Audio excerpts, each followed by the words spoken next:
abstratas, interfaces e interfaces. Como que nós vamos trabalhar isso? O que essas exceções nos trazem? Como que nós definimos? Exceções são aqueles erros. Sabe quando você digita algo errado, você tem que digitar teu CPF lá, você digita errado e não acontece nada, né? Você fica olhando para aquela tela. Então, o tratamento das exceções, as exceções existem, né? Se você digitou errado, vai dar um erro. Só que muitas vezes o nosso usuário fica sem resposta. Ele fica olhando para aquela tela e não sabe o que está acontecendo. Simplesmente para, trava, sai. Então, esse tratamento é importante. Nós vamos ver a classe abstrata e depois as interfaces. Então, esse é o nosso resumo. Não esquecendo, aí vamos ao quadro para ver o nosso avaliar, né? Então, já conversamos sobre isso, vocês têm até o dia 22 de novembro, né, para entrar nessa plataforma. A sua opinião é muito importante, né? O acesso ao AVA aí é muito importante. Por quê? Porque no avaliar, avaliar é um instrumento para vocês nos apontarem o que vocês estão achando.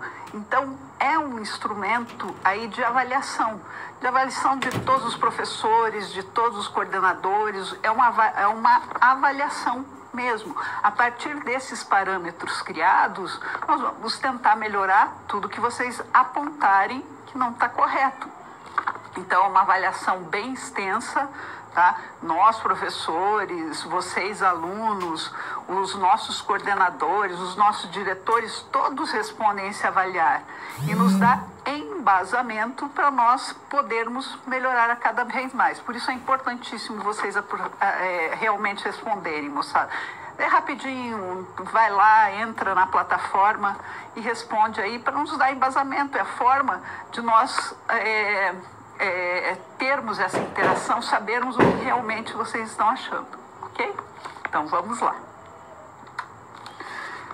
Vamos contextualizar aí nossa aula, vamos ao quadro.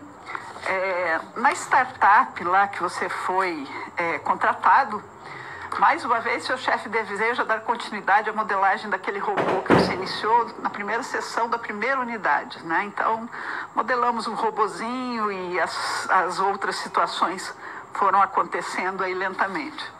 Ele acredita que a modelagem desenvolvida pode ser melhorada ao serem incorporados novos recursos que embasarão cada vez mais o simulador de robô que você deve construir.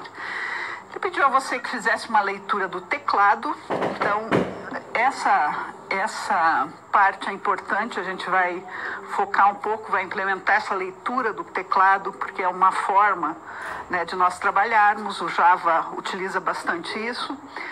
Do computador para movimentar o robô e percebendo que não fez um tratamento de exceção, né? Então aí já está uma outra situação. Em seu código, solicitou que estudasse esse assunto e melhorasse sua implementação, deixando-a mais tolerante a falhas. Então, essas exceções são as opções que há quando acontece um erro. Então, para o nosso usuário não ficar olhando para a tela sem saber o que fazer, há esse tratamento desses erros, dessas exceções. Além disso, ele também pediu para criar uma classe robô abstrata que modelasse a ideia da entidade robô, pois viu uma classe que você havia criada, chamado caixa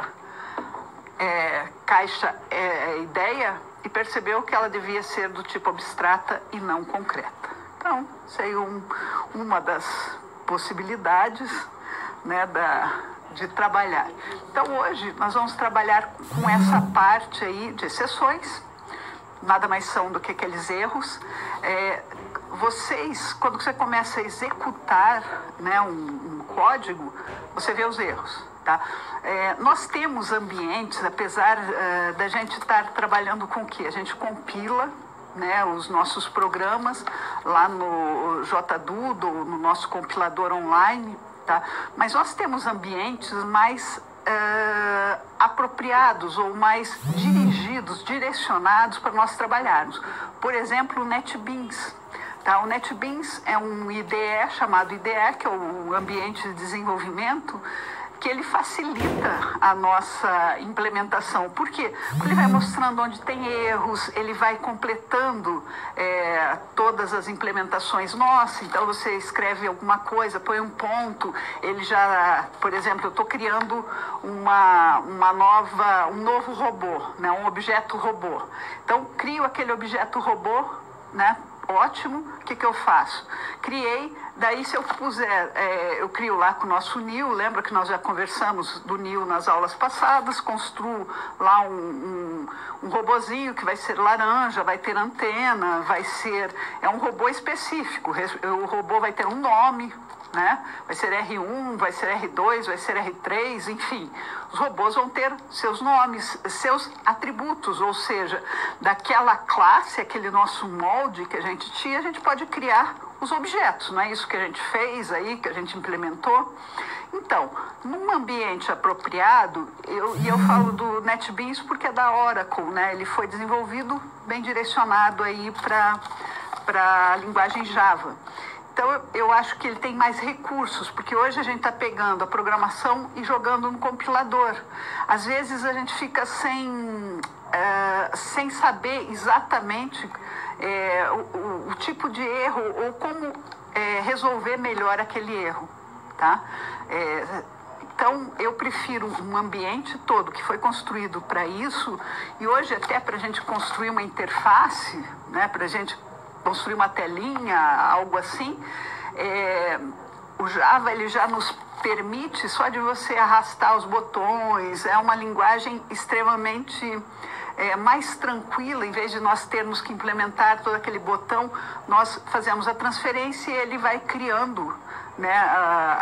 Nós vamos tendo as telas gráficas para nós trabalharmos com cor, para nós trabalharmos com tamanho de fonte, né? Por exemplo, criei lá um label, alguma coisa que vai ser escrito. Então, antes, em outras linguagens, nós estávamos acostumados com uma sequência, e você tinha que definir tamanho, depende da linguagem, né, que você estava trabalhando. Agora, o Java, ele permite nós, dentro de um ambiente, né, do IDE, trabalhar bem mais facilmente. Então, ele vai implementando o que é necessário e nós podemos trabalhar, enquanto programadores, com mais liberdade, mais tranquilidade, né? Às vezes até mais agilidade, porque já tem muitas coisas prontas, né? E o nosso compilador ele tem muita limitação, né? A gente está aprendendo no compilador, mas assim, eu vou até trazer o NetBeans para vocês conhecerem esse IDE, né? Ele é mais tranquilo, né, de trabalhar, mais direcionado para esse paradigma orientado a objetos, que é nossa programação, aí, nosso desenvolvimento orientado a objetos. Então, é um paradigma, a linguagem Java não é uma linguagem simples, mas também não é uma linguagem tão difícil. Se a gente tiver um IDE nos ajudando, já melhora bastante nessa situação, não só de você montar sozinho, você vai montar, você vai fazer a mesma coisa que nós fazíamos para compilar lá no nosso compilador JDudo. Só que eu vou mostrar rapidamente para vocês, para nós trabalharmos um pouco, tá? Então, vão se acostumando, porque o compilador também tem, aqui no nosso caso, tem algumas limitações, né? Tem algumas situações que nós não conseguimos compilar direto, né? Enfim, seria mais trabalhoso compilar direto do que usar um ambiente adequado para o Java, um IDE adequado, que nos facilita a vida, né? Então é isso que nós vamos ver, vamos tratar essas exceções, vamos entender o que é essa classe abstrata, porque até agora nós trabalhamos com classes concretas. Então vamos entender um pouco mais dessa forma diferente de funcionamento, né? Então, o Java tem uma forma, tem um paradigma diferente. Por isso que nós temos algumas possibilidades, só que nós temos que aprender a pensar, né, enquanto métodos, enquanto classes, né, para a gente conseguir agregar isso e programar com um pouco mais de facilidade realmente, né? Então, vamos lá. Definição e tratamento das exceções. Então, quando a gente fala em exceções, a gente está falando dos erros mesmo, né, que podem ser gerados durante a execução de qualquer programa. Como o nome sugere, trata-se de algo que interrompe a execução normal do programa. Então, muitas vezes você não tem como continuar. Então, tanto para o programador quanto para o cliente não ficarem olhando para o nada ou, né, com aquele programa parado, então nós temos essas exceções e nós podemos trabalhar com essas exceções. Então, fazer esse chamado tratamento. O tratamento da exceção serve justamente para que o programa possa continuar sendo executado em vez de ser encerrado repentinamente, o que dá mais confiabilidade e robustez às aplicações. Então é extremamente desagradável você, enquanto usuário, você ficar lá olhando para a tela não continuar. Se você fez algo errado, de repente para aquilo. Então, vamos ver.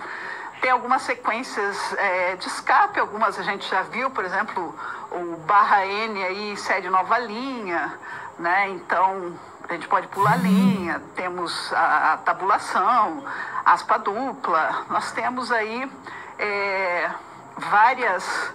várias possibilidades, né, de escape aí na linguagem Java.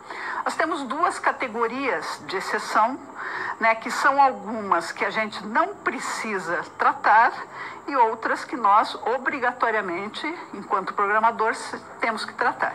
Então, a exceção não verificada, não checada, né, que é unchecked exception, o Java não verifica o código-fonte para determinar se a exceção está sendo capturada. Tá?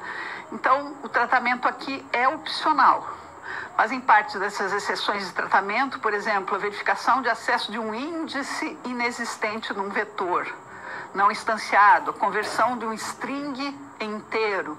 Então, são situações que acontecem, não com tanta frequência, mas acontecem. E as exceções checadas, né, as exceções verificadas, o Java obriga o programador a tratá-la, porque senão vai parar ali e acabou. O Java verifica o código-fonte com a finalidade de determinar se a exceção está sendo capturada. Então, tem que voltar lá no código-fonte e ver o que está acontecendo, né? Então, eu tenho alguns nomes, né? A linguagem Java, às vezes, você olhando a princípio, ela tem alguns nomes muito grandes, assim, alguns comandos enormes. Você fala, como é que eu vou decorar isso?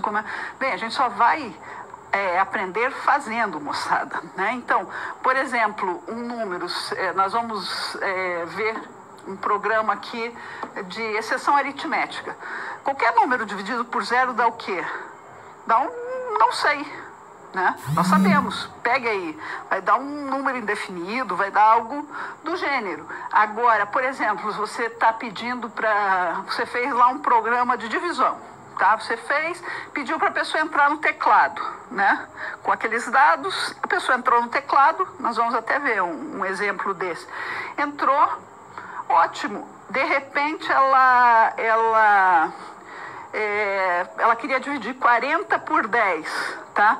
Mas ela pôs 40, na rapidez ali ela pôs, em vez de pôr 10, pôs o 0, né? O que vai acontecer? Vai parar, simplesmente vai parar. Se não tiver tratamento de exceção, vai parar. Vai dar um erro, vai dar indefinido, vai escrever alguma coisa ou não vai fazer nada. Enfim, a gente tem que tratar essas exceções. Então, o formato do número, o ponteiro. Então, nós temos aqui uma série de tipos de exceções. Ele vai escrever isso aqui, arithmetic exception.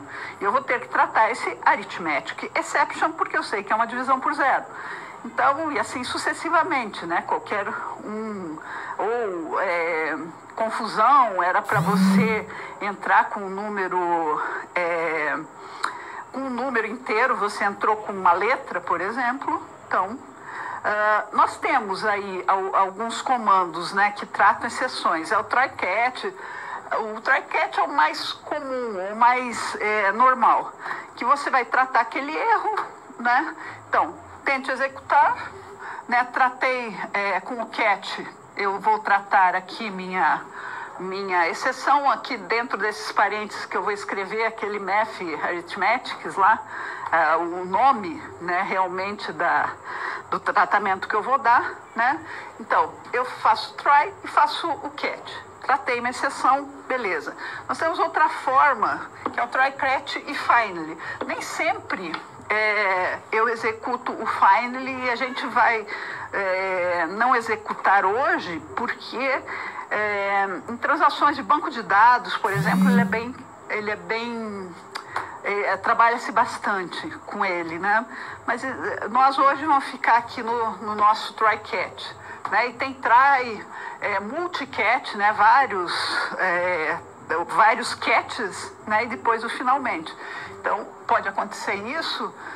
Pode ter, como se fosse uma sequência, né, de tratamentos para você fazer. Então, você trata uma exceção, trata outra exceção, depende. Então, no Java, a estrutura que trata exceções é formada pelo comando try, catch e finally, né, assim dispostos, né? Então, o importante é o try. O que eu vou fazer vai estar entre blocos entre chaves, lembram? Abre e fecha chaves, vai executar o que está ali dentro. Depois, o nosso catch aqui, ó, esse primeiro catch, abri chaves e fechei chaves. Aqui eu tenho outro catch, ele vai abrir chaves, vai fechar chaves. O meu finally, ele vai abrir chaves e vai obrigatoriamente fechar chaves, ok? Então, não esqueçam, por quê? Porque a gente vai estar trabalhando com o que estiver dentro daqueles blocos, tá? Então, o try, nesse bloco são escritos todas as linhas de códigos que podem vir a lançar uma exceção, né? Então, sempre vão acontecer exceções? Não. Já são exceções por quê? Porque você não faz um programa para ter erro, né? Nem o teu usuário, você não quer que o teu usuário digite nada errado, né? Por exemplo, você pede lá, escreva o número do CPF, né? Ele vai escrever números, né? Não, em geral, não vai escrever uma letra no meio do CPF, porque ele sabe que no CPF não tem letras, né? Mas acontece por distração, acontece por pressa, né? Você está digitando com pressa, e daí? O que acontece? A pessoa, simplesmente o programa para de funcionar, nem segue adiante, porque ele detectou que ali teve um problema, um erro, então ele não segue mais. Então, a gente vai prevenir que isso aconteça, né? Por exemplo, eu vou fazer um tratamento lá, eu vou pedir para você entrar com os números de 0 a 100. Né? Alguma coisa que eu esteja fazendo, entre lá com o número de 0 a 100. Daí você, sem querer, você foi apertar no 1, apertou na letra E. Fazer o quê? Eu enquanto usuário, né, você estava distraído, você não viu que apertou a letra E ali rapidamente. O que é mais interessante? O que eu fiz num dos tratamentos que a gente vai ver hoje na aula? A gente voltou, né, continuou aquele laço, ou seja, você foi verificada que aquilo que você digitou, aquela variável, não era um número, não era um valor numérico entre 0 e 100, então o que acontece? Então, ele refaz e volta para o começo, ou faz o quê?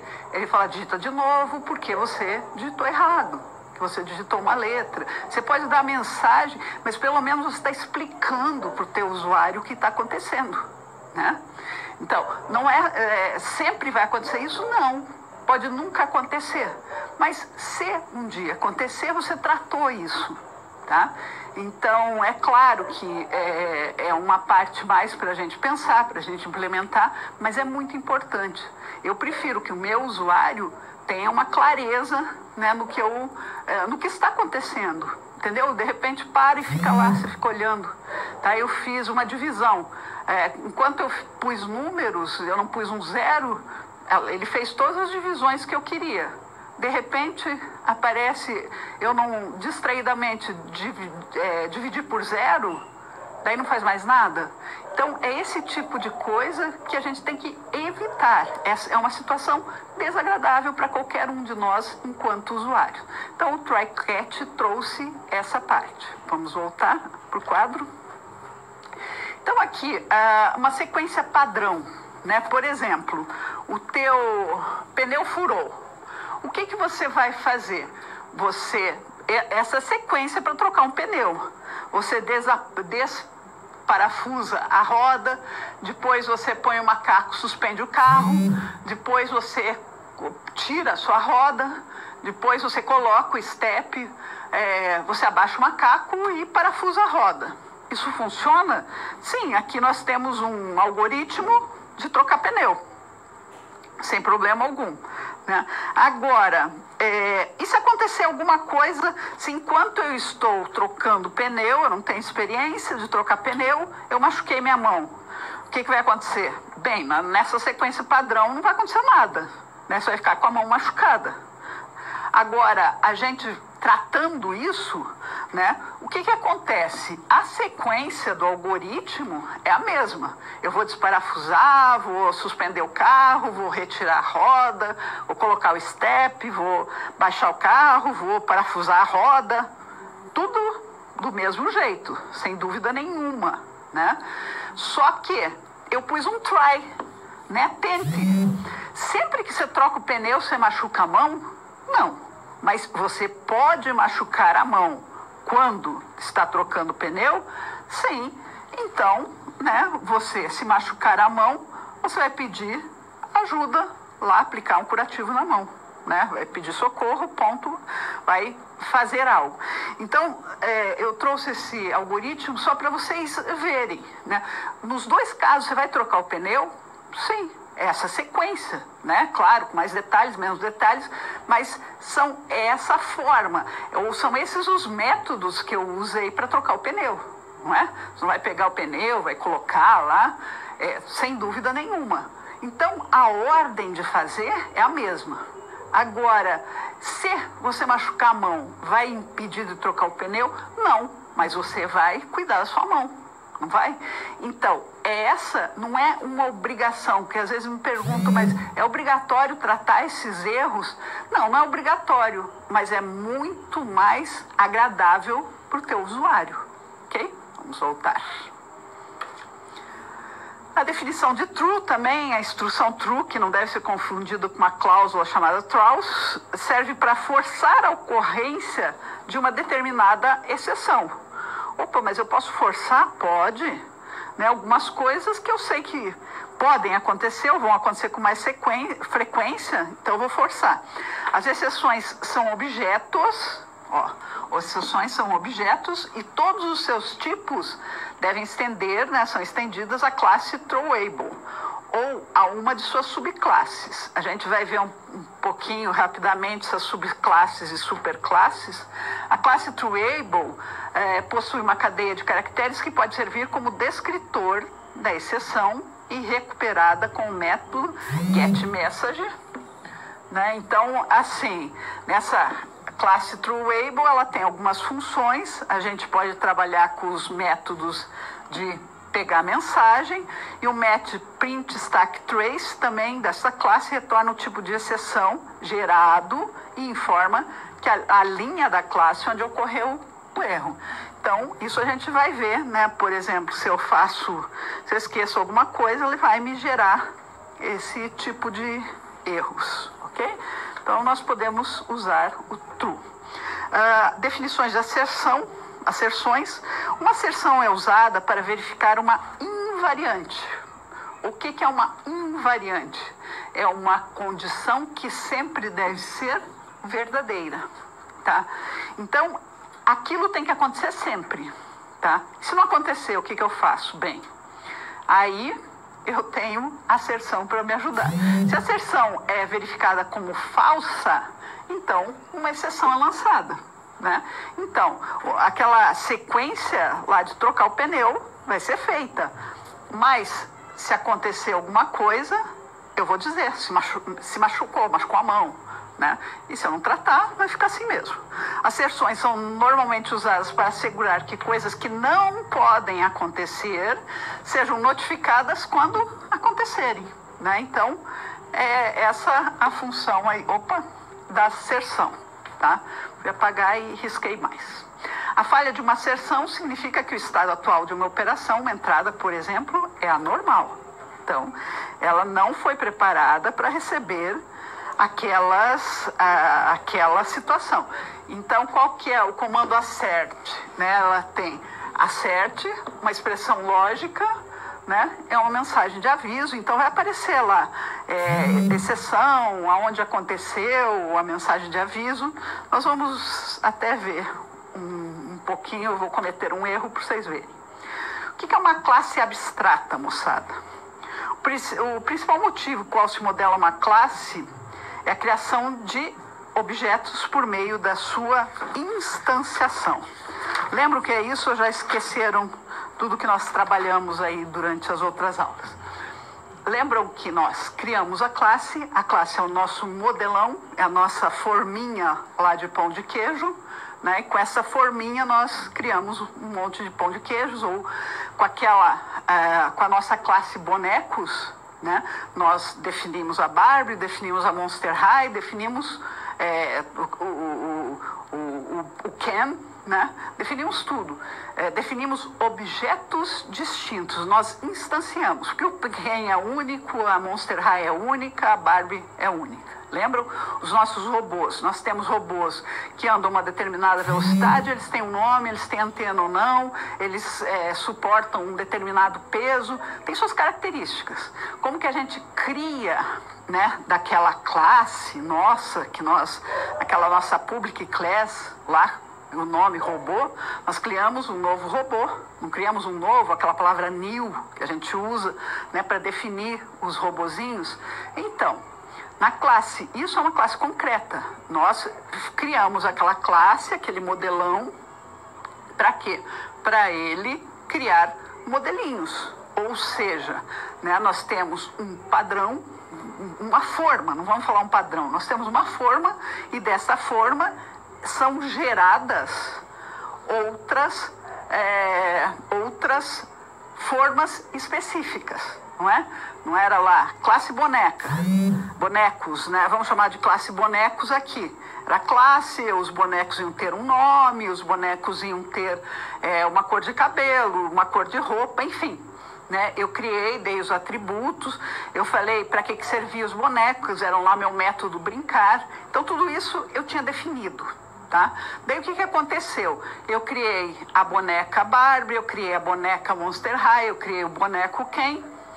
Criei 3 bonecos daquele nosso molde, tá? Até aí, vocês lembram.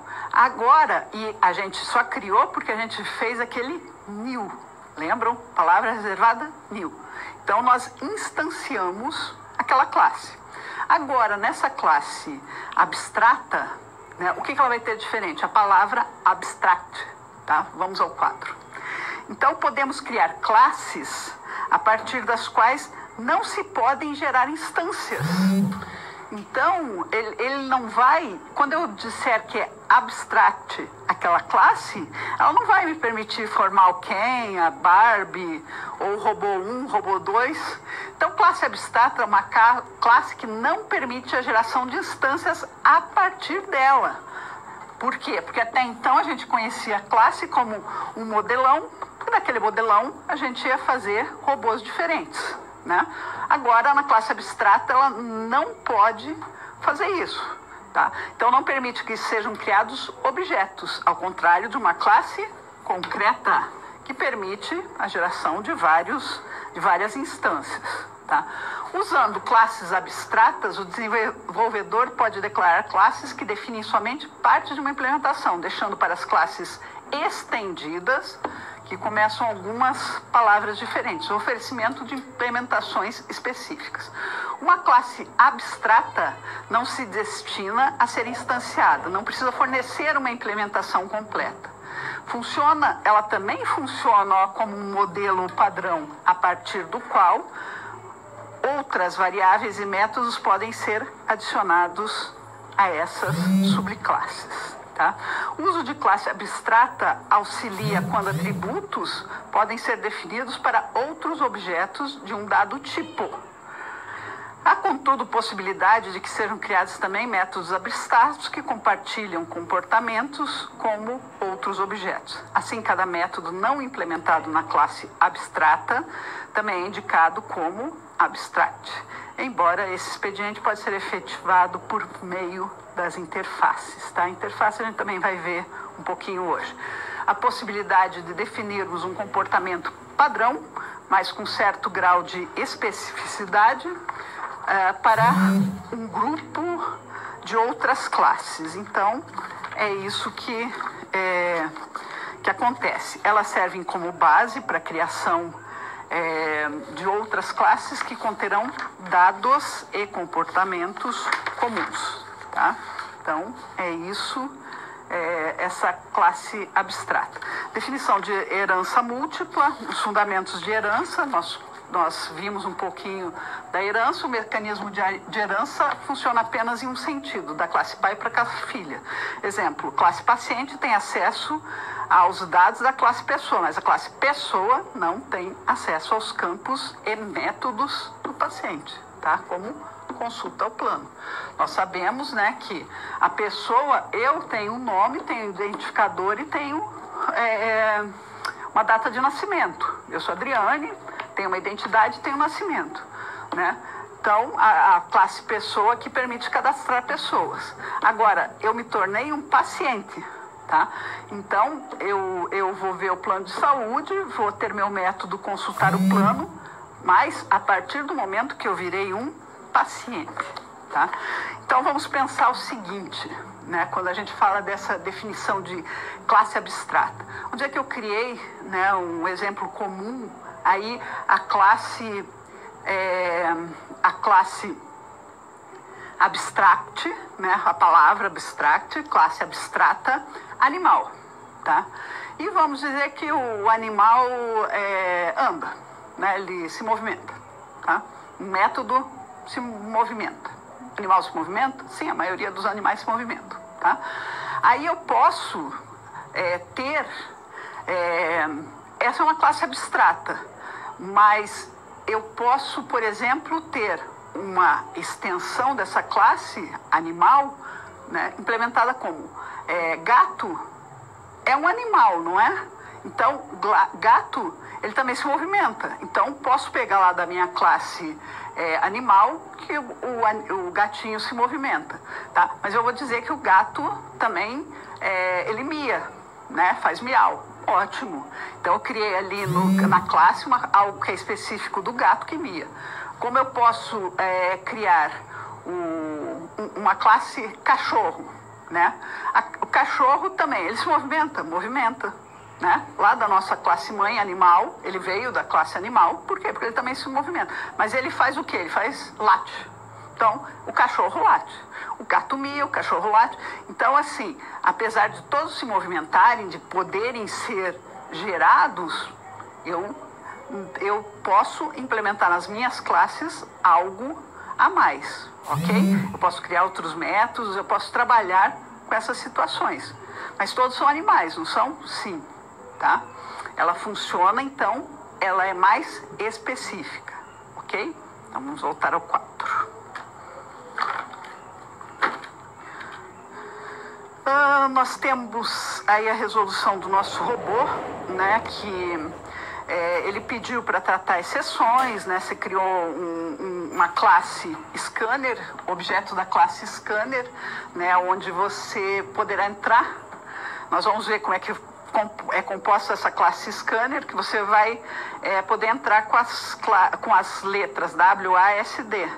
Caso a tecla 0 seja pressionada, então será encerrada a aplicação, mas caso alguma outra tecla seja pressionada, uma exceção será lançada. Então, essas são as possibilidades de entrada, né? Em seguida, você criou a robô ideia, na qual os seguintes atributos: posição X, Y, orienta, nome, e orientação, nome e peso, bem como definição que todo robô deve sobrescrever o método move_x e move_y.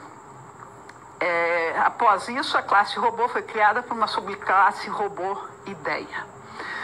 Nessa versão do código, você colocou métodos que movem, os métodos move x e move y, para lançarem exceções do tipo argumentação de exceção ilegal, caso o argumento seja not a number, né? Então, ou infinito. O método set orientação, por sua vez, também lança uma exceção, caso não sejam pressionadas as letras. Por fim, você modificou a assinatura para classe caixa ideia, conforme mostrado na linha 81. Isso aí vocês têm no livro. Após esses passos, seu programa ficou pronto. Então, o que aconteceu aí? Nós tínhamos um robô para andar as direções e ele foi movimentado conforme a necessidade e foram tratadas as exceções, né? Nós vamos ver um exemplo rápido no final da aula desse tratamento de exceções.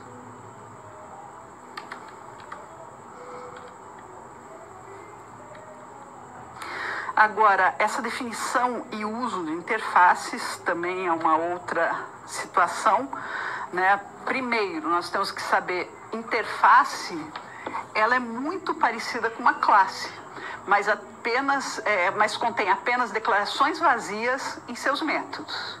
Um projetista de uma interface declara os métodos que devem ser oferecidos pelas classes e implementa a interface que declara o que esses métodos devem fazer. Então, nós temos os métodos aqui, né? Se a gente for pensar numa questão de herança, você tem todos os métodos aqui. E cada classe, né, vai trabalhar de uma maneira com esses métodos que nós tínhamos aqui na classe mãe. Ok? Então, vamos lá. Uma interface permite estabelecer um contrato. Então, quando a gente fala de interface, essa palavra contrato, ela é bem utilizada, né? Ela vem aí de encontro com esse trabalho aí que nós fazemos. Então, o que acontece? Interface, essa palavra contrato cai bastante em concurso, moçada. Eu já vi uns 2, 3 concursos, assim, só olhando rapidamente. Quem que estabelece um contrato entre as classes? A interface, a palavra reservada interface, ok? Então, uma interface permite estabelecer um contrato entre as classes, funciona de maneira bastante similar às classes abstratas, então, ela se parece, né? Porém, não permite implementação de nenhum método, contendo apenas a especificação deste, tá? Então, vamos ver como que a interface trabalha. A palavra reservada interface, onde estamos acostumados a encontrar a palavra class. Então, isso a gente tem que ter a clareza, né, de como funcionam. Como eu já falei para vocês, o que acontece? Nós temos formas de trabalho diferenciadas no desenvolvimento orientado a objeto. Então, é um paradigma de programação um pouco diferenciado. Então, nos outros programas, claro que todos os programas têm começo, meio e fim, vai ter um chamamento da main. Isso é comum em todas as linguagens. Aliás, né, nós aprendemos nos algoritmos. Qual foi a nossa primeira experiência aí com linguagem de programação? Quando você faz um algoritmo, o que é um algoritmo? Um algoritmo nada mais é que um modo de fazer passo a passo. Tá? Você, para chegar no seu trabalho ou chegar na sua faculdade, o que você faz? Bem, você depende do horário que você estuda. Se você, vamos dizer que todos estudamos de manhã. Então, você acorda às 6 horas, você desliga o seu despertador, você levanta, senta na cama, vai escovar os dentes, e assim você vai descrevendo os passos a passos, né? Isso é uma sequência de ações para você chegar a um objetivo, ou para você resolver um problema. Né? Todas as programações resolvem problemas. O Java foi feito de uma maneira que a gente consegue trabalhar um pouco diferente, né? Parece uma linguagem difícil, assim, quando você tem o primeiro contato. Por quê? Primeiro, ela tem comandos longos, né? Não sei se vocês já repararam, toda vez a gente tem que declarar public, void, main, né? Os argumentos. Então, assim, parece, né, na primeira vista, né? E quem tem mais experiência fala, pô, mas quando eu trabalhava em C, não tinha isso, né? Mas são formas de pensar ou formas de se organizar diferentes. Todas têm começo, meio e fim. Tanto que o Java aí, ele, através de uma máquina virtual, ele consegue, nós geramos, tem toda uma geração, já expliquei na aula passada um pouco, ele consegue trabalhar em qualquer ambiente, seja em qualquer sistema operacional, seja no Linux, seja no Windows. Ele consegue trabalhar para dispositivos móveis.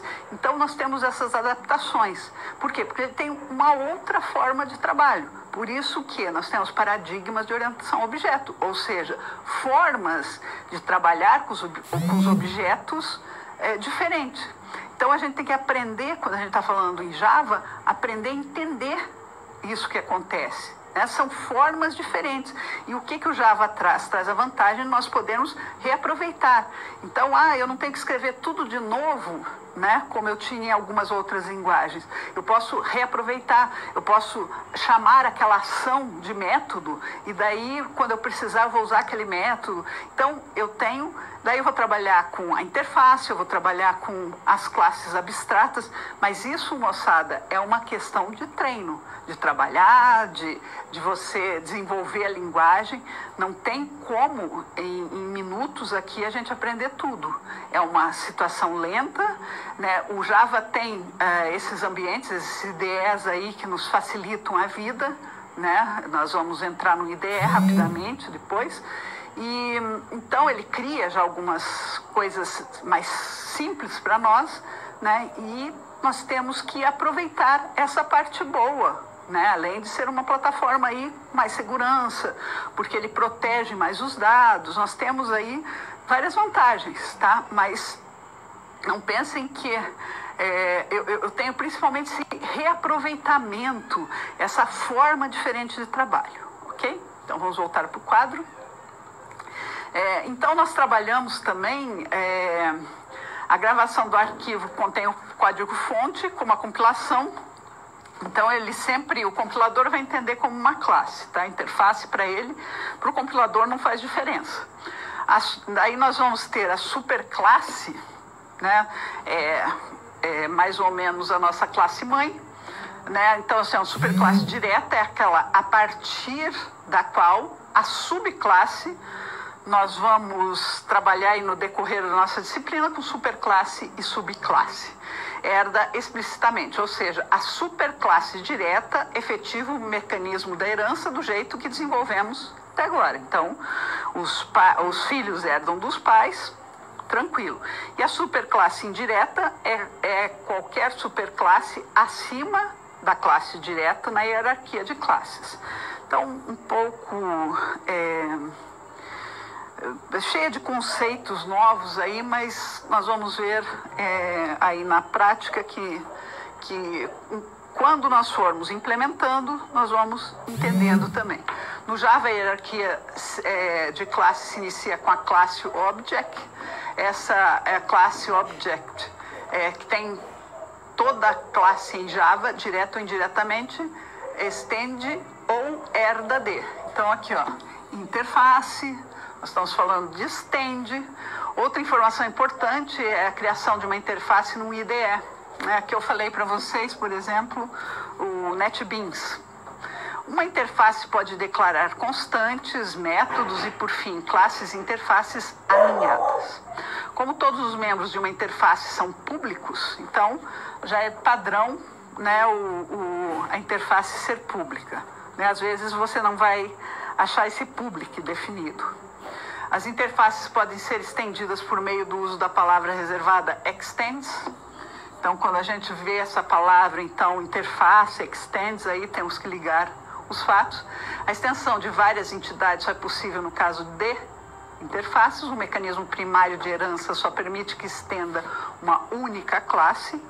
As interfaces são entendidas como superinterfaces de uma nova interface. Calma lá, né? Isso é um pouco mais delicado. E a nova interface torna-se uma subinterface de suas superinterfaces. Então é aquele, você vai herdar e quando você começa de novo, você vai ter a superclasse, a subclasse, né? Por exemplo, como vocês já tiveram orientação a objetos, né? Então, a utilização de uma interface será demonstrada. Vão ver o diagrama aqui, o ML, que eu sei que vocês já viram, né? Com a professora Yolanda. Então, a interface DAO, aqui está a nossa interface DAO, né? O que nós temos aqui? Nós temos um cliente, nós temos um fornecedor, nós temos um produto. Cliente e fornecedores são pessoas, até aí nenhum problema. Mas essa interface foi criada por quê? Porque ela tem aqui algo que interessa para todos, que seria o quê? Inserir, excluir e o que mais? Localizar. São 3 métodos ou 3 implementações que o DAO faz, tá? Então, a interface DAO, ele vai interagir, né, fazer o relacionamento com a classe cliente, fornecedor e com produto. Uma classe pode implementar uma ou mais interfaces através do implements, tá? Outra palavra reservada, implementação, implements. Essa vinculação aqui, ó, novamente, se assemelha a um contrato. Então, eu vou usar, né, aquelas definições. Então, a gente pode observar ali no cliente que o cliente tem o quê? O cliente tem um string,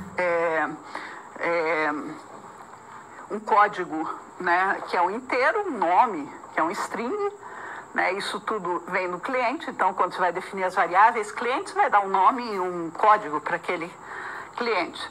Aí, ele vai utilizar aí todas as possibilidades que a nossa interface deu, inserir, excluir e localizar. Fornecedor também, como que a gente localiza um fornecedor? Quais são as variáveis, né, de um fornecedor?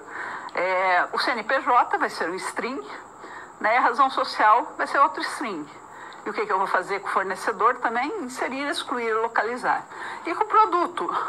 O produto vai ter um número, né, um inteiro, vai ter uma descrição desse produto, né? E eu vou poder fazer o quê? Poder inserir, excluir, localizar, até baixar esse produto para ver mais algumas coisas. Então, muito tranquilo tudo que eu posso fazer. Aí nós, além de tudo isso, nós ainda temos algumas situações mais especiais, que é o comparable, runnable, serializable, né? A comparable é utilizada para impor uma ordem nos objetos de uma determinada classe que implementa. Para definir essa ordem, o método compare_to deve ser implementado nele e serão estabelecidos os critérios da comparação. Então, comparable vai fazer uma comparação. Um vetor ou uma lista de objetos que implementa essa interface pode ser ordenada automaticamente por métodos de ordenação disponíveis no Java.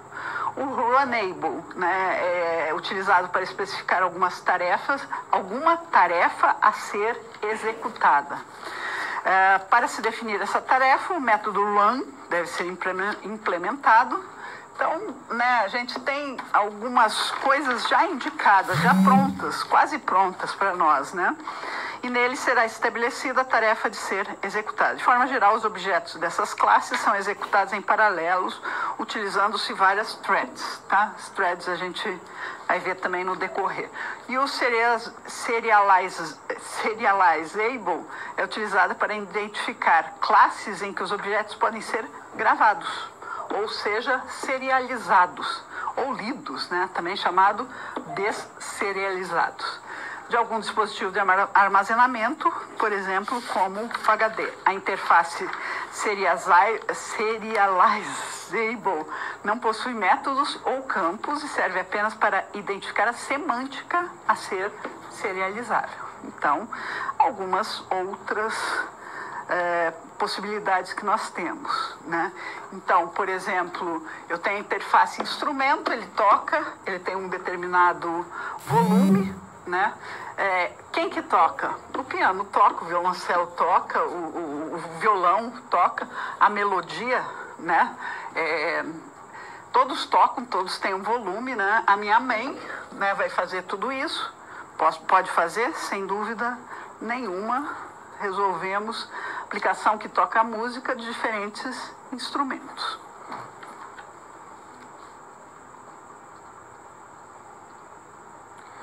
Como interface nesta situação, observando seu código, percebeu que tinha um tipo, que percebeu que um tipo enum podia ser criado para agrupar as constantes frente, trás, esquerda e direita. Notou que após isso seu código ficou melhor estruturado.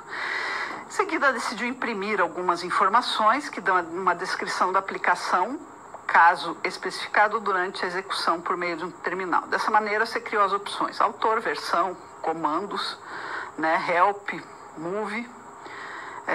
Após isso, você decidiu trabalhar na opção move, que modela as movimentações agendadas usando uma lista de comandos passados pelo terminal. Repare que esse método utilizou a ideia de argumentos variados, né, as varangues, e o comando for each, conforme sugerido. Então, são algumas possibilidades de solução que nós temos aí no nosso decorrer, né, das coisas acontecerem, das necessidades que nós tivermos, tá? Claro que são inúmeras explicações, moçada. Eu tenho que escolher alguns assuntos e trazer para vocês, infelizmente, né? A gente teria que trabalhar bem mais, e essa é a parte que cabe a vocês, de programarem, de pegarem pedaços, de assistirem a aula, de usarem o material para podermos trabalhar. E eu pergunto, faço um questionamento para vocês, se vocês realmente entenderam essas interfaces.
Então, essas interfaces aí são muito importantes, né? Nós também temos não só a interface, nós temos a interface gráfica, a construção mesmo gráfica.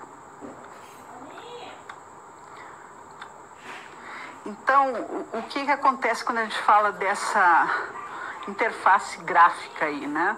O JavaFX é uma biblioteca muito boa que a linguagem Java conta para construções de aplicações gráficas. A linguagem Java possui um suporte muito bom para a criação de interfaces gráficas de usuário, em outras palavras, o nosso Graphical User Interface. Existem várias formas de fazer a criação de interfaces gráficas em Java. Ao longo da evolução dessa linguagem, diversas bibliotecas foram criadas, né?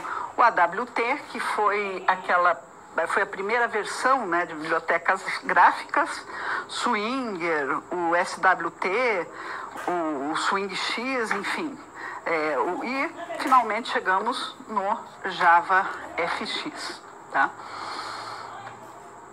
Então, a organização estrutural de uma aplicação utiliza o JavaFX, tá? Janela, cena.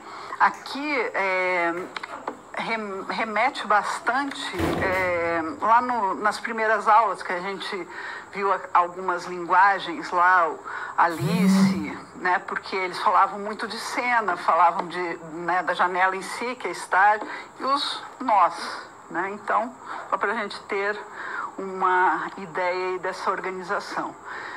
Então, os nós, né, aí nós temos todas essas classes que são descendentes, né, dos nós, né, dos nodes, e são as possibilidades do que eu posso fazer, né, a área do texto, o botão, né, por exemplo, hoje a gente vai ver um label e um botão, talvez. Então, nós podemos aí trabalhar com N situações, as formas, o pacote Java FX, né, o Send Control, né, nós temos o botão. Hoje eu vou trazer para vocês muito rapidamente o botão e o label, né, mas nós temos aí caixa de seleção, botão de seleção, nós temos todas essas possibilidades, né. Aqui, como eu falei para vocês, uma aplicação do Java FX, que eu falei que eu trouxe o NetBeans, né, só para a gente ver como que trabalha, né, só para a gente abrir o ambiente e trabalhar um pouquinho aí com esses exemplos. Então, a interface com o usuário para o robô, né, por meio da biblioteca Java FX, é claro que a gente quer, né, movimentar assim e que ele fique nesse formato, né? Ainda não temos o conhecimento e as possibilidades de fazer, a não ser treinando, né? E essa implementação aqui vai requerer boas linhas de código que vocês têm que fazer passo a passo. Eu não conseguiria trazer aqui nesse momento que a gente tem, né? Eu vou trazer alguns exemplos do que a gente fez na sala hoje, na aula de hoje. E o que mais? Eu vou trazer, na verdade, né, um botão ou um label, né, uma estrutura aí para a gente escrever. Ele já vem implementado no ambiente, no IDE de Java, né, no NetBeans, por exemplo. Então, você vai mudar mais o texto, você vai só declarar, né, o nome da variável, porque ele vai criando tudo para você. Então, esse tipo de facilidade que realmente o Java nos permite, tá? Então, vamos agora para o computador. Desculpem, ainda vamos voltar para os conceitos, né? Agora que nós vamos aí dar alguns exemplos, eu vou acabar trazendo para vocês alguns tratamentos de exceção, que é importante, né? Para aquele respeito ao nosso usuário, né? Para não ficar olhando para o nada, né? Então, vamos fazer os tratamentos, né? E vou trazer um pouquinho para vocês um ambiente do NetBeans. Então, vamos agora sim, vamos ao computador. Eu estou com o Thiago aqui, se vocês precisarem, o Thiago está nos acompanhando, né, o nosso professor tutor. Uma leitura de dados em tempo real que é muito importante, né, que é essa classe Scanner, né, uma classe que a gente vai usar muito aí no nosso trabalho com Java. Eu vou mostrar para vocês, é claro que eu já fiz ela aqui, vou direto lá no nosso compilador, né? Deixa eu entrar aqui no nosso compilador. Tá aqui, né, o nosso JDoodle, né? Vou deletar aqui o que estava escrito, né? Quando a gente abre, tem um programinha ali pronto. Vamos olhar um pouquinho da distribuição aqui do nosso programa em si, né? Então, eu sempre que eu vou ler algo do teclado, tá? Eu vou importar o java.util.scanner, tá? Aquele que vai entender, por exemplo, que ele tem que ler do teclado, né? O que ele tem que ler do teclado. Então, é essa biblioteca que nós vamos usar. Public Class, exemplo de leitura de dados, é o nome que eu dei, né, que eu queria trabalhar. O Public State Void Main, né, o nosso main aí, nossa chamada principal. Daí eu vou criar, né, um novo scanner, ou seja, vou fazer vou declarar aqui meu scanner como um novo scanner. A gente já viu, né, como trabalha isso. A minha saída vai ser aqui no in, né? O que é o system.in? É aquela tecla que eu digito no meu teclado, né? Que ela vai fazer aquela leitura. Então, o que eu vou pedir só para vocês verem os formatos, né? Digite um valor inteiro, digite um valor real, né? Ou double, né? Uma declaração. Então, é um valor aí com ponto, né? Que nós sabemos que quando a gente trata de real. Digite um valor lógico, né? Que nós temos o true ou false, né? Que é o verdadeiro ou falso. Digite uma palavra, né? Qualquer, né? Ele vai mostrar na tela como que fica uma palavra qualquer. Depois digite uma frase, né? Ou várias palavras. E daí eu vou mostrar para vocês como que vai ser impresso na tela todos esses valores, né? Que a gente digitou. Então tá aqui, né? Esse programa é só para a gente ver realmente como que funciona, porque a gente vai usar muito o scanner, né? É uma das formas aí de nós trabalharmos. Então vamos lá. Vamos executar. Se não tiver nenhum erro, olha, digite um valor inteiro. Então vamos digitar o número 34. Dei um enter. Vamos lá. Um valor duplo, né? Um double. Vamos digitar 55,4. Opa, vírgula não. Eu vou digitar vírgula para a gente ver aquelas exceções, ó. Ele vai dar um erro, né? Por quê?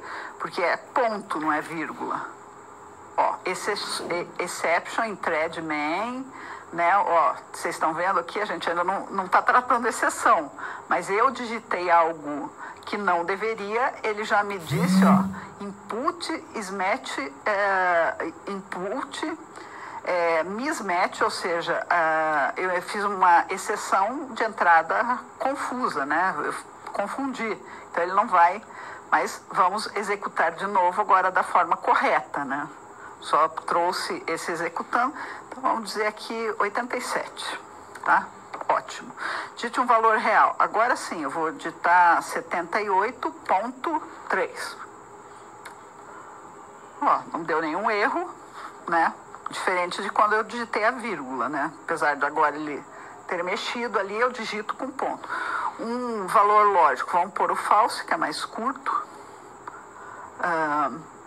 Uma palavra, né? Digite uma string, ou seja, uma palavra, vou pôr olá. E digite várias palavras, né? Que eu defini aqui como string. Então, vou pôr assim, queridos alunos. Olá, queridos alunos. Dei um enter. Agora ele vai me mostrar, né, como que ele reconhece. Ó, o valor inteiro, 87, vai ficar 87 mesmo. O real, aqui, ó, ele tem mais uma, duas, três, quatro, cinco, 6 casas depois da vírgula, né? Então, era isso que eu queria mostrar para vocês. O valor lógico é falso, né? Eu pus false. A palavra que eu digitei, como eu digito, tá ali. E a frase que eu digitei, queridos alunos, tá ali. Acabou. Fez a execução de todo esse scanner e nós vimos aqui, ó, todas as saídas, como que ficaram. Então, esse scanner é muito importante porque a gente vai tratar agora, o próximo programa que a gente vai fazer é o tratamento de uma exceção. Então, vamos lá. Eu vou...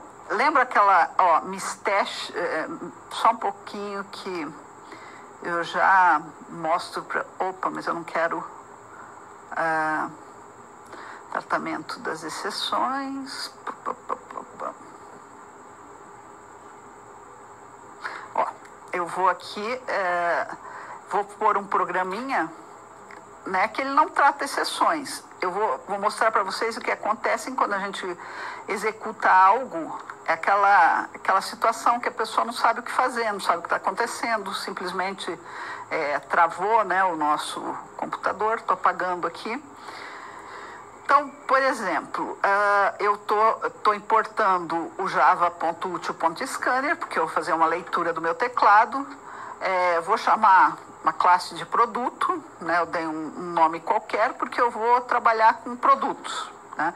Então, a nossa main aqui, eu criei, né, para ler esse novo scanner, né, esse novo teclado aí, que ele vai ler tudo que eu entrar pelo teclado, tá aqui, né, uma entrada que é o IN. Daí imprima, informa o código do produto, de 0 a 200. Então, se eu informar qualquer número de 0 a 200, ele vai ler esse número e vai falar código OK, tá? Até aqui tranquilo, né? Só que, e se eu não digitar um número ou se eu digitar uma letra, o que acontece? Vamos ver, tá? Então, estamos aqui executando, né? Ó, informe o código do produto de 0 a 200. Vamos por 40. Ele vai me afirmar que o código está OK. Não foi isso que eu pedi? Digitei entre 0 e 200, eu digitei o número 40, ele está entre 0 e 200. É claro, né, que aqui é um programa bem simples, bem, né, ele não está tratando tudo, enfim. Mas agora vamos rodar de novo ele, vamos executar de novo. Só que agora eu vou, em vez de 0 e 200, eu estou meio distraída aqui. Eu fui pôr o 0 e pus a letra P, tá? Dei um Enter, né? Estou correndo, olha lá, fica piscando, né? Deu essa exceção, olha só, como que é o nome da exceção? Ele está lá na biblioteca java.utilitários, né? E o erro foi input misdash exception, ou seja, a exceção que deu é que o quê? Que eu entrei, input, com algo confuso que não estava previsto, tá? Então, foi uma confusão, né, que aconteceu. Daí, face a isso, aconteceu aí mais uma série de outras situações, ok? Então, isso tudo porque eu digitei o P, então, fazer o quê? Né? Agora, eu não tratei nada, né? Imagina, pro nosso usuário aparecer isso, exceção no thread main java.util input misdash exception. Vocês já imaginaram para uma pessoa que está desambientada do Java aparecer tudo isso? Extremamente esquisito, né? A pessoa não vai entender nada e não sabe o que fazer também, né? Então vamos tratar isso. Se eu digitar, vamos fazer o seguinte, vamos tratar com aquele try e catch, que se eu digitar alguma coisa que não esteja entre 0 e 200, né, se eu digitar uma letra P, por exemplo, ele vai dizer, ele vai de novo voltar para o loop e dar uma nova opção de digitação para mim, né? Então vamos lá. Então vou copiar aqui o nosso código, né? Agora com tratamento, né? Então, deixa eu copiar aqui, daí a gente, lá eu explico para vocês. Então, vamos lá. Né? O nosso programa cresceu um pouquinho. Ó, de novo, import java.util.scanner, porque eu vou continuar lendo, né, do meu teclado o que você digitar, né, o que a pessoa digitar, o que o usuário digitar. Daí eu também importei, olha que só, um Java lá do útil, o nome da minha exceção, que eu vi, né, na outra, ó, aqui embaixo, ó, input misdash exception, ó, java.util input misdash exception, tá? Também importei. Por quê? Porque se der esse problema, eu estou tratando deste problema, né? Dessa confusão entre números e entre letras, né? No nosso caso. Então, eu pus aqui, no outro eu chamei de produtos, aqui eu chamei de parse, né? Bem, parcial, sei lá, chamei de parse, tá? Daí, declarei minha main, né? Daí eu criei um booleano para ver o que. Já que eu vou tratar isso, então ele vai ter uma nova chance de entrar com os dados corretos, tá? Então por isso que eu criei esse meu booleano aí. Eu vou fazer vou dar uma condição, né, que se ele digitar errado, eu posso reverter isso. Então, eu criei um booleano continua laço, que é verdadeiro. Daí, eu criei um new, né, com a palavra new, para eu poder ler do teclado, o scanner, né, a entrada e o retorno é o que você vai entrar. Então, eu fiz um do. Vocês lembram do comando do while? Ó, faz, né? Aqui, ó, vamos aqui, ó. Estão vendo onde fecha? Faça enquanto, né? Enquanto continua laço, tá? Opa, aqui, ó. Opa, já tinha uma letrinha errado. Vamos ver se eu vou executar para ver se dá certo, tá? Vai dar errado. Aí, o que eu fiz? Então, eu tratei. Daí, eu fiz o try, né? O tentar, né? Informe o código do produto de 0 a 200. Leia esse código, né? Aí, se ele ler e tiver tudo ok, o continua laço é falso. Agora, se pegue, né, essa exceção, né? E essa exceção, a entrada é incorreta, então a entrada vai ler o próximo valor, ela vai ler aquele valor, né? O erro, ela vai realmente pegar aquele erro e vai dizer o que está acontecendo para o nosso usuário. O que ele vai responder? Você vai informar o número inteiro apenas, tá? Então, aí você vai de novo entrar via teclado, enquanto continua laço. Vocês estão vendo aqui que... continua laço. Eu vou pegar de novo, vou escrever. Deixa eu só voltar. Continua laço. Ctrl Z. Continua. Ctrl Z. Continua. Estão vendo que tem 2 U's aqui no meu continua laço, né? Vou executar só para ver o que acontece. Informe o código do produto. Vamos dizer 45. Olha só, entrou num loop lá, não fez mais nada, mas executou, tá? Vejam só, mesmo enquanto continua laço, por quê? Porque ele nem fez, eu digitei, então ele nem entrou nesse try catch. Agora, vamos executar de novo, tá? Agora ele vai dar erro porque eu vou, ó, vamos dizer que eu não quero mais que, vamos dizer que eu digitei um W aqui. Você deve informar, você deve informar um número inteiro apenas e, de novo, informe, se eu digitar um U agora, ele vai dar a mesma mensagem, você deve informar apenas número inteiro. Agora, eu digitei 88. Vamos ver o que ele vai responder. Nada, e vai terminar a execução. Ele compilou e fez. Mesmo com um erro aqui do continua laço. Tá? Deixa eu só arrumar esse erro, né? Porque eu não vou deixar. E olha só. Continua laço. Tá certinho. Ué, por que ele apareceu aquilo ali? Opa. Deixa eu só voltar lá, moçada. Vou só corrigir esses 2 U's aí. Continua laço. Continua. Vocês viram que quando eu passo para cá, mas ele está funcionando, porque senão ele não faria o while, né? E é o que ele está fazendo, ele faz o do while. Enquanto, deixa eu ver se ele mudou. Continua laço.